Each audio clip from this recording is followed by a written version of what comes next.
एक समय की बात है, एक ऐसा राज्य था जो उन जंगलों से घिरा हुआ था जो कभी सोते नहीं थे। हर साल उसी रात जब चांद पीला पड़ जाता और हवा ठंडी हो जाती, राज्य की सीमा पर एक महल प्रकट होता था। वो जमीन पर नहीं बना था, वो तैरता था, खामोश, अंधेरा और निर्जीव। लोग कहते थे, उसकी ओर मत देखो, उसके पास मत जाना, वहाँ एक भूत राजकुमारी रहती है। कहा जाता था कि जो भी उस महल में गया वो कभी पहले जैसा नहीं लौटा, और फिर भी वो महल लौट आता, सिर्फ एक बार हर साल। शाही महल के भीतर रहती थी एक युवा राजकुमारी, दयालु, जिज्ञासु और साहसी। वो चुपचाप सेवकों की फुसफुसाहटें सुनती, वो देखती कि बड़े लोग उस विषय से कैसे बचते, वो सबकी आंखों में डर देखती। एक रात उसने अपने पिता राजा से पूछा, पिताजी, वो महल जो हर साल एक बार प्रकट होता है, वहाँ कौन रहता है?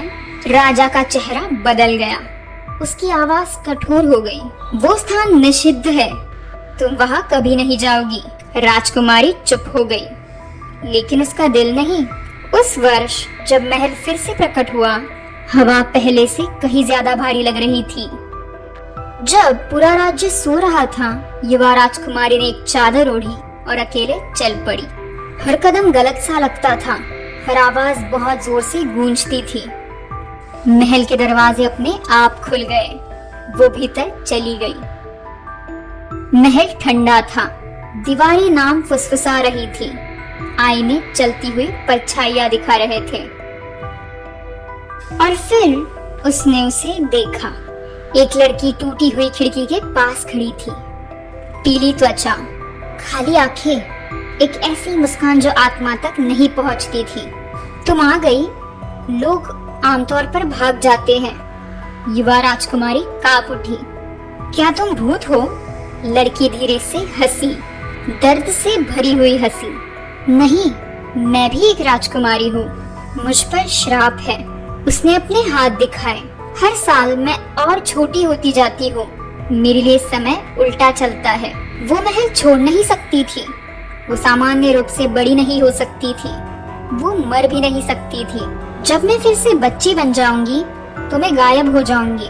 महल साल में केवल एक बार इसलिए प्रकट होता था क्योंकि श्राप को एकांत चाहिए था। हर रात युवा राजकुमारी लौटती रही, वो सुनती, वो परवाह करती, और उसने सच्चाई जान ली। भूत राजकुमारी उसकी बड़ी बहन थी। उनकी माँ ने राजा के फैसले का विरोध किया था।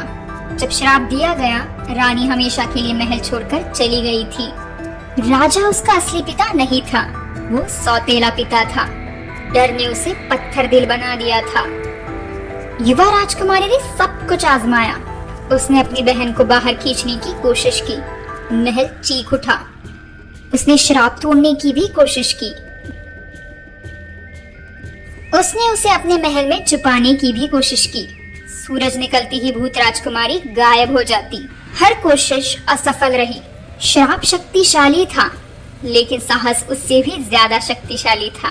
कृपया लाइक और सब्सक्राइब करें कहानी के दूसरे भाग के लिए।